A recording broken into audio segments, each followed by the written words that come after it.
action's coming. I know what's coming. Oh shit, you know what's coming now. And I already fucked up the intro, so. Welcome to today's episode of Wasted Opinions. Today we are going to be talking about epic moments in video games. We've all played video games, we've all played the stories, gone through them all. There's been great games, but a lot of times there can be even great moments that happen within even a bad game, maybe. So today we're each all going to go through and give you some ideas of some of our favorite parts. And they can be, sometimes it might be longer, sometimes it might just be like a sudden thing that just happened. Yeah, it could be a quick moment, or it could be like a long drawn out action sequence. Just like in movies and such. So, but today I've got with me on my far left. I smell TROUBLE. I'm CountryBoy. Just as fine as cherry wine, I'm LewisLightning. And I am your friendly neighborhood MussKeg. So, Awesome. what do we got going for shots? Root beer schnapps. Nice. Always very sweet, yeah. I'm not going to chase it. Okay, let's go this way. Start from. Yeah, start with John. Okay, well, I'm going to start with an obvious one that I know you guys all know I love. I didn't want you guys to take it from me, so I'm going to throw it out there right away. God of War from 2018. You know the whole build-up. I knew exactly what was happening when a trick. Oh, but I want to say this right now. Spoilers for all of these games. If you didn't play the best game of 2018, spoilers. Spoilers for all these games. If you haven't played any of these games, then just don't watch this video. Yes. Good But point. 2018's God of War, when Atreus gets sick and you're taken him to Freya, and it's just a slow, methodical walk there. You knew something big was going to happen. And then she tells you, I need you to get something that can fight the cold, something with fire. And I was like, and sure enough, you go back to your house and hidden beneath the floorboards, what's in there? Yeah. The Blades of Chaos from the other God of War games. And I think one of the things that was so cool about that moment was they changed the mechanics of the game so much to themselves. So it was interesting. A, you thought, am I going to be using this axe the whole time? Yeah. And B, you've never really used the Blades of Chaos in a, like, behind... Not that viewpoint, Not that camera angle, totally. so... I was just surprised because, like, being a God of War fan, I was following that game like crazy. They never once brought up the Blades of Chaos. They showed a lot of gameplay and stuff. Yeah. So, like They you were saying... emphasized the axe. Yeah. When you were saying about how, like, the fight, like, how we need some heat, something very fiery hot, I never even thought of it. I'm like, they're not going back to Blades of Chaos. There's going to be something new.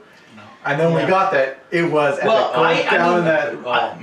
I didn't think about it because I didn't think like the Blades of Chaos are going to heat you up. I didn't think so either. I just thought of it because, when you do whip it around in the other games, there's usually like a flame trail. Yeah. So I was like, that's probably what it is. I always thought that was just like a graphic to go with it. But Well, anyway, that was my first one I wanted to get out there so you guys didn't steal it from me, Blades of Chaos. Yeah, fair enough.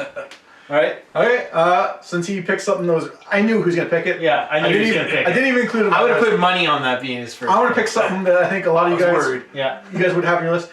The Death of John Mark. That was my number 2. I was going to grab that one right now because I'm like, well, if we're going for the big ones right now. You know what? It was a toss-up between those two for me. For me, it's just... I'm not going to go through the whole fight at the end, but just the moment he kicks the door open, you get like the red dead, and you get to take a couple of them, and then it just... Oh, yeah. And he just... I think there's too many. I actually think I remember I might have just turned off in my system and restarted from the save just to see if you can get them all. I'm like, I screwed up. I killed John Marsden. No, that was a total Butch Cassidy and Sundance Kid moment. I don't know if you've seen the movie. You really felt it because I think even after he weathers like those 40 shots, he drops to his knees.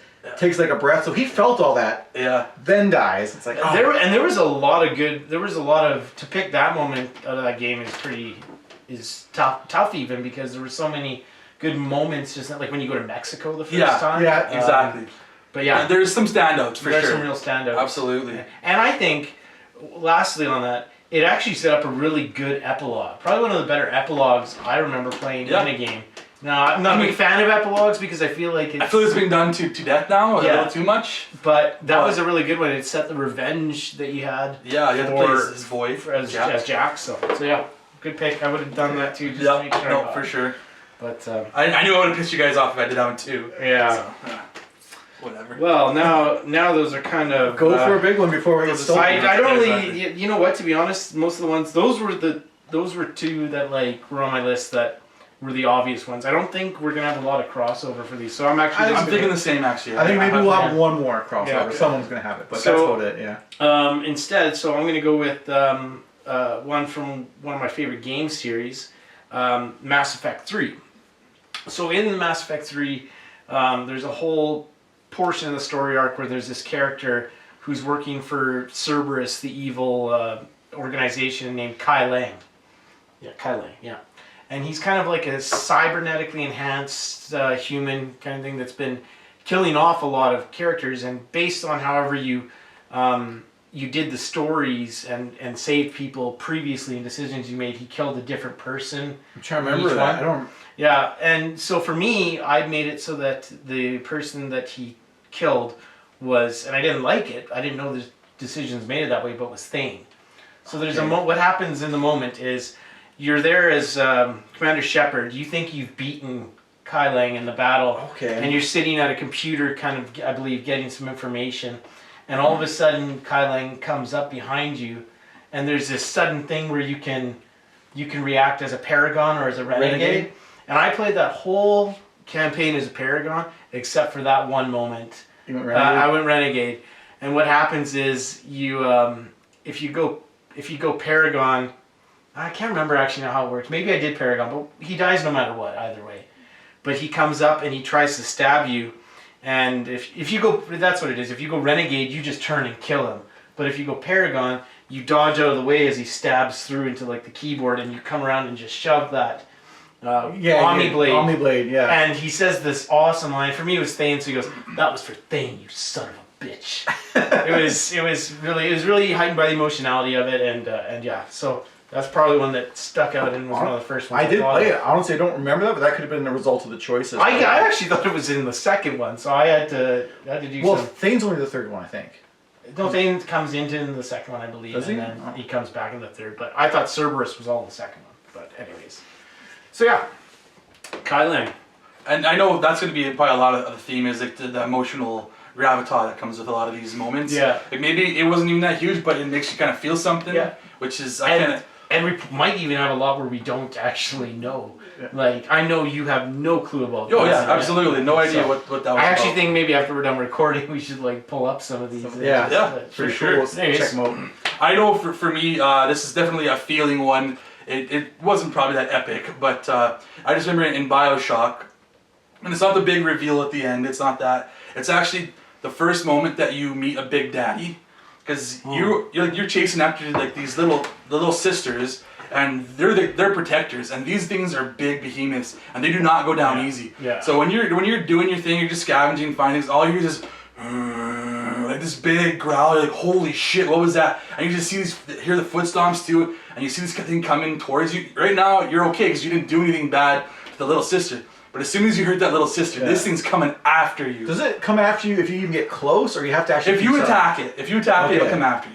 Otherwise, it'll pretty much So it's a big sidestep moment you. for you as far as like the fear that it Yeah. The fear, yeah, absolutely. I was like, Yeah. holy shit, what am I gonna do with this thing? This thing is huge and it sounds And scary. they move fast when they charge. You Yeah. get that drill, some of them. Yeah. Holy shit, yeah, just the fear that I actually was feeling, holy crap. Like I wasn't like literally terrified. I was just like, Yeah. what the fuck do I do? Yeah, they really created some scope epicness. Yeah. For them, yeah. So I knew they were in the game. It's not like I didn't know it was coming. Yeah. But it just, the build up to it and then actually like fighting one was holy shit. It was cool. It was awesome. Nice. So you're done. I'm gonna go one that you guys. I don't think either of you guys played Portal or Portal 2. I played Portal 2. But, I played a bit of the first one and I played Portal 2. All of Portal 2? Yeah. Then you'll know it. So the very end, the fight with Wheatley, you're doing the boss battle, and throughout it, like part of it is you put portals on the wall, and you gotta throw these extra heads which dumb him. And then as you're just about to land the killing blow, you put one portal up, and you're gonna put another one up, and he just like gets all pissed off, he's just breaking all the walls. Yeah. And he grabs you, and he's like, this fucking robot's on top of you, crushing you, gonna kill you. And you got one portal up, but you don't have the other one to throw anything through. Mm-hmm. And if you remember in the game, they're telling you like the portals only work on walls that have been coated with a special paint that contains moon dust. It can only work if the moon dust is on there.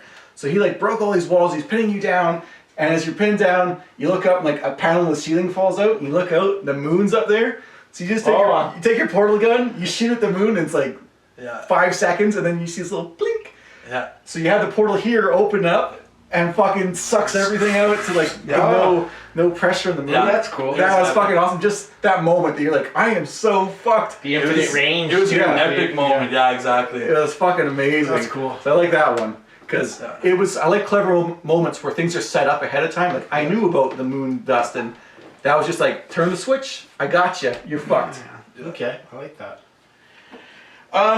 You know, ironically enough, I there's something I'm thinking about that I know you're gonna have on your list, and so I want to talk about them, but I'll save it to talk about on his turn probably. I'm gonna go with one that was really, really emotional for me. It was from the Telltale game, The Walking Dead, the very first one.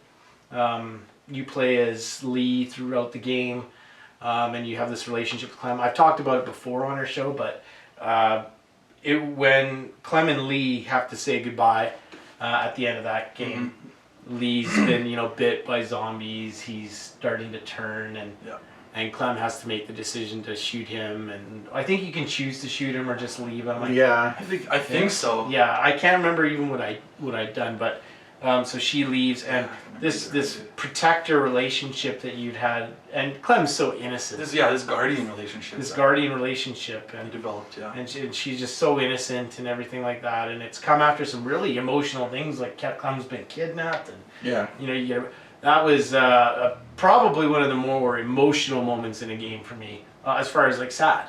And so yeah, I'd say that. I would agree absolutely that I remember that moment, and it was. You kind of knew it was coming, but you're like, oh, you didn't want it to. You're like, oh. Yeah. And I'll piggyback kind of off that for my next one, I guess. I think I know exactly. A father-daughter type relationship with The Last of Us. Yeah. And the moment that I'm talking about, it wasn't the very beginning. Oh no. It wasn't the very. Well, I mean, that was an amazing moment. That was. That was like you got me to play the demo. That was totally emotional because that gets everybody hooked when you play that demo. Yeah. And it's very emotional too. But the very ending when Ellie is. Like basically said, I will donate my body to actually do the testing, and you're like, you break out because you're being held back from the Firefly because they're the ones that are trying to do all the testing, cure this zombie type apocalypse, right? And you are completely selfish, and I was on Joel's side 100%, 100% on his side. I was like, no, you are not taking this girl from me. I lost my other daughter. I am coming. I'm fucking killing everybody that gets in my way. And one life isn't worth, the collective good or whatever. Really, that it should be. But I was 100% on Joel's side. I was ready to be heartbroken because she knew as well. So I was like, it's her decision. I don't care. She doesn't know what she's talking about. She's a teenager. Well, there wasn't even a guarantee anything would come out of it, too. Exactly. It could be for nothing. But I was just like, nope. I lost my one daughter. You're like my second daughter. I am not letting you die. Yep. Screw this. Yep. Yeah.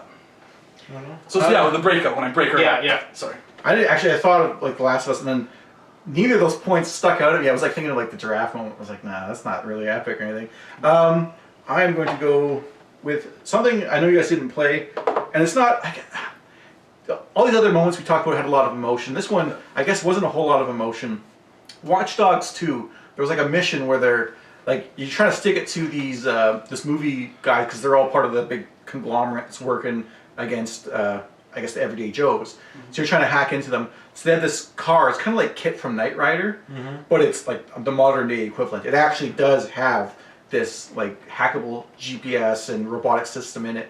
So you go to like this movie theater lot to steal a car, and once you like do that mission, get in the car, then like the screen goes to black, and then it shows you like leaving the studio ground, and there's like this huge fucking ramp into like a spillway for like floods and stuff, but you're sitting on top of the ramp and you get not Turbo Lover comes on. It's like, I'm your turbo lover. I don't know that song. And you fucking just peel out it, hit the ramp, and it feels so good. I'm not big into that song, but everything in that it matched the moment. Yeah, it matched the moment. Like my neck hairs were standing up. Like, oh, this is just too perfect. And you're just outrunning all these guys in this fucking sweet ass car. It was just the perfect music to the perfect scene. Yeah. And that worked for me. So, not emotional, but No, I like the feeling. Yeah, absolutely. Yeah, I mean that's always cool when you get those. You're about to do something kick-ass. Yeah. And like going through the list, I kind of realized maybe not a lot of my moments were kick-ass. They're more emotional for me. But yeah.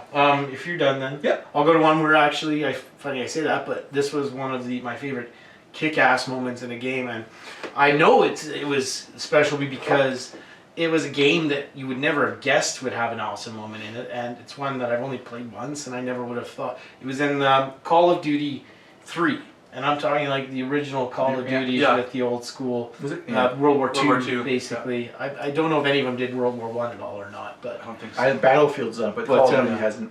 There's a moment in there, so you kind of play against as like in 3 or 4 different sides in Call of Duty 3. One you're the Americans, one I think you're the British. You know, I think anyway. But the one I know for sure is you're the Polish, and there's this moment in it. It's actually based on a real thing, and it's called the Battle of Hill 262. Yeah. And there was in like I believe it's in France or somewhere along those. I should check, but in Normandy. Anyways. That Mount Ormel it was on, and what happens in it is throughout the story the Germans are pressing up on you, and you're outmanned, you're outgunned, they've got tanks and everything moving, and you're moving up the hill trying to like maintain the high ground. You're retreating, and then there comes a point where one of the characters is just he's sick of of them retreating and everything like that, and he just bunkers down, and you hear him yelling, "We will not lose this hill!" And all of a sudden you just have to go like push forward into kind of smoke because the Germans are coming out of the smoke. Or not push forward, but you're waiting, there's all this smoke in there slowly coming out, so you're pegging and going through, and that got me so jacked up to kill some Nazis that I just know it was an epic moment for me because it stuck to me out of a game I would have never have expected something like that. Yeah. Yes. Yeah. I'll probably go with an epic. It's an epic section of a game, I guess. Uncharted 2. Yeah. It's a pretty long section, but this is the moment when I realized this game is it's way better than the first one. The whole train. I had it on my list. That was the one I think this is freaking awesome. I don't know what the mechanics. The first part, kind of like when the. Well, I'm talking about actually when you're like running on the train and like gunning people down. Yeah. And you're like, it's like there's actually like a background going by you and stuff like that. The mechanics to make that in a game.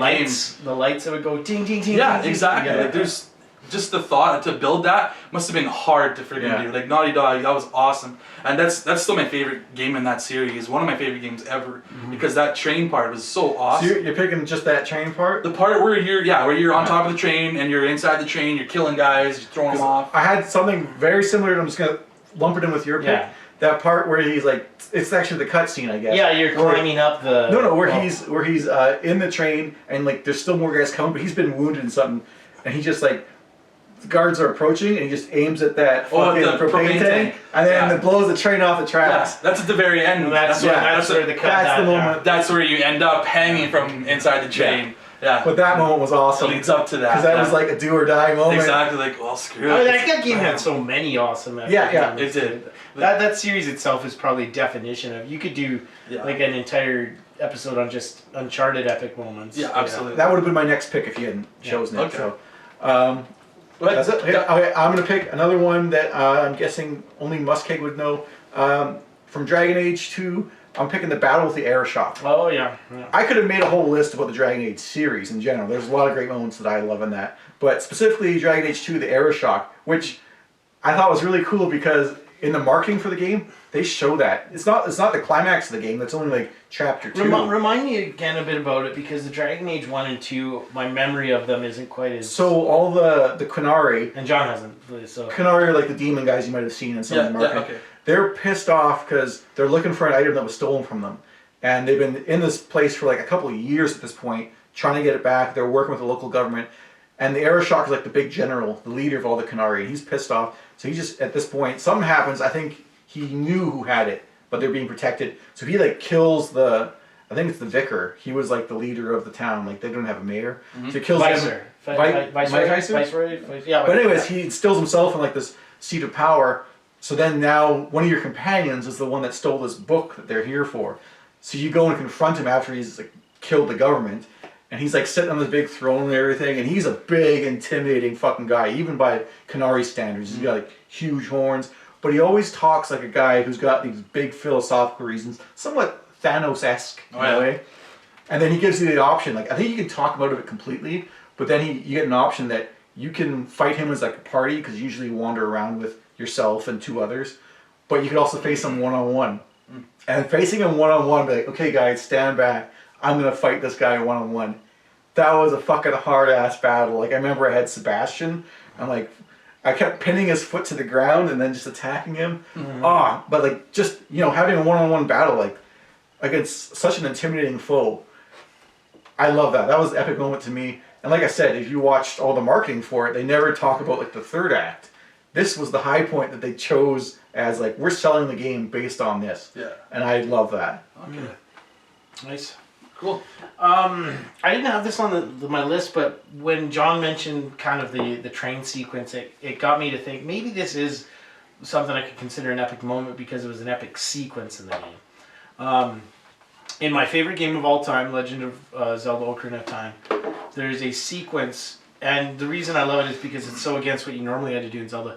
You have to sneak in to the Hyrule Castle to meet Zelda for the first time.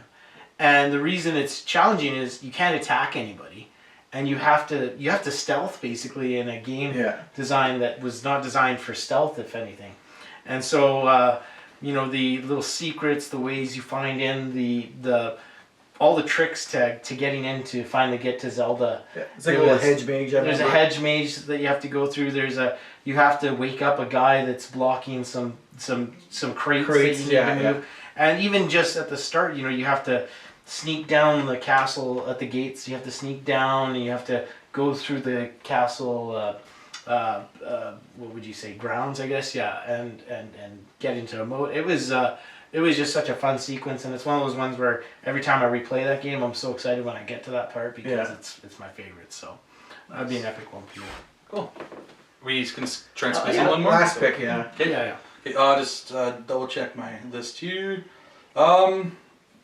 This is another very recent game. I'll just toss it. It was almost like a throwaway moment, but had lots of emotion. In Spider-Man, the more recent 2018 Spider-Man, you're fighting Doc Ock, and at one point he mentions how he knew who you were all along, and like Doc Ock has been your mentor this whole game. He's been helping you with your suit. He's been helping you. You've been helping him you're in college or whatever. I guess. Like an intern. Like an intern, yeah, exactly. And like you think that this guy's just innocent, and then you find out like Doc Ock is this bad guy, and then at the very end when you're fighting and he's basically gonna kill you, he says that he knows who you were. Yeah, he knew for the whole time, or like, and you're like, you knew, and like you.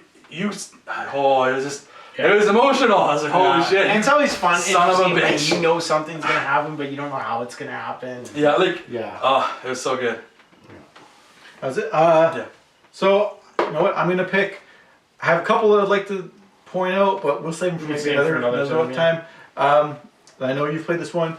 Heavenly Sword, when Noriko kind of gives in to the sword, and because you get the sword kind of the start of the game pretty much. Yeah, you're using it. And you use it, but like they talk about like actually giving yourself to the sword because there's like a spirit of using its power. Yeah, or whatever. like a heavenly entity, but it can now kill the user. Yeah. And like at this point, you're fucked. Like all the armies of the bad guy are coming down. There's thousands to take out your clan, and you're standing there. You fought hard, even with this badass sword that is like better than any regular sword on its own. Yeah.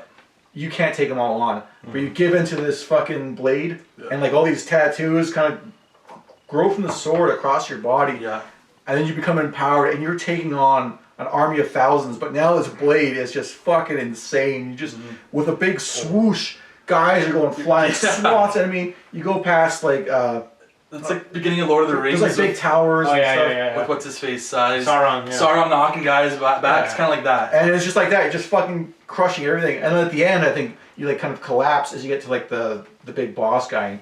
Yeah. You die temporarily. You come back briefly after. Yeah, and then you like start like, glowing. Because you're like, I'm not done. Yeah. I have more. But just that moment when you give in and you fucking have numerous You're soldiers unstoppable. and you're unstoppable. Yeah. They couldn't hurt you if they tried. Yeah. Like you could just stand there, and it was amazing. I love that. Yeah. So that was an epic moment. Feeling of power. I'm gonna go with one that was just a very quick thing that it surprised me, and I was a happy surprise, but it was a surprise.